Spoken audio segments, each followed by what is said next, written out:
Friends, good evening అందరికీ. ఈరోజు speciality వచ్చేసి ఇంటర్నేషనల్ పిక్నిక్ డే అనమాట. ఇట్ మీన్స్ అంతర్జాతీయ పిక్నిక్ దినోత్సవం.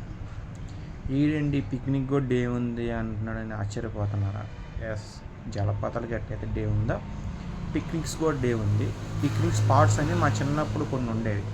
ఇప్పుడు ఎగ్జాంపుల్ హైదరాబాద్లో సాలార్జంగ్ మ్యూజియం కావచ్చు, లేదంటే ఇప్పుడు ఝాన్సీ చెప్పారు కదా పొద్దున, ఝాన్సీ లక్ష్మీబాయి ఝాన్సీ కోట కావచ్చు, రాణి రుద్రమదేవి కోట కావచ్చు, లేదంటే ఊటీ కావచ్చు, కొడైకెనాల్ కావచ్చు, ఇప్పుడు ప్రజలు ఎక్కువ వెళ్తున్న గోవా కావచ్చు, మాల్దీవ్స్, ఇలా చెప్పుకుంటూ పోతే ఊటీ స్పాట్స్ చాలా ఉన్నాయి.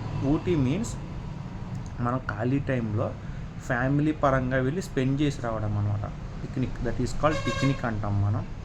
చిన్నప్పుడు ఏం చేసేవాళ్ళంటే, మా చిన్నప్పుడు అంటే ఇప్పుడు నాకు 20 వచ్చింది, ఒక 20 years బ్యాక్కి వెళ్ళిపోతే పిక్నిక్ మీన్స్ నథింగ్ బట్ ఒక 10 days 15 days ట్రిప్ టైప్ అనమాట.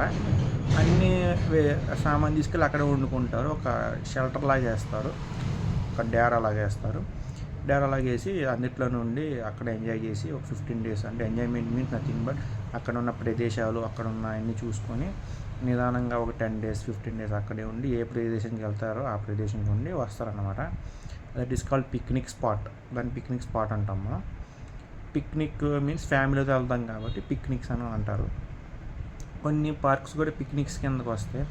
చెప్పా కదా ఇందాక, సాలార్జంగ్ మ్యూజియం కావచ్చు, జురాసిక్ పార్క్ కావచ్చు, ఇలాంటి కొన్ని విశేషమైన పార్క్స్ దాని కిందకు వస్తాయి అన్నమాట, పిక్నిక్ పార్క్స్ కిందకి. సో మీ ఫేవరెట్ పిక్నిక్ స్పాట్ అంటే ఖచ్చితంగా కామెంట్ సెక్షన్ చెప్పమని మర్చిపోమాకండి. నా favourite picnic spot is Maldives and కొన్ని ఉన్నాయన్నమాట, స్విట్జర్లాండ్, సింగపూర్, ఇలాంటి ఫ్రాన్స్, ఇలాంటి కొన్ని ఉన్నాయన్నమాట. యూరప్ దేశాల్లో ఇంగ్లాండ్లో యార్క్షైర్ ఒకటి, ఇట్లా కొన్ని ఉన్నాయి అనమాట. అని నేను ఎప్పుడు వెళ్ళింది లేదు, కానీ నా ఫేవరెట్ అనమాట. మీ ఫేవరెట్ అంటే ఖచ్చితంగా కామెంట్ సెక్షన్ చెప్పండి. పిక్నిక్ అర్థం తెలిసిన వాళ్ళు కూడా ఖచ్చితంగా కామెంట్ చేయండి. పిక్నిక్ మీన్స్ నథింగ్ బట్ ఫ్యామిలీతో పాటు టూర్కి వెళ్ళి ఒక 10-15 days ఉండి అక్కడ ఎంజాయ్ చేసి అక్కడ ప్రదేశాలు చూసి రావడం అనమాట. Thank you so much.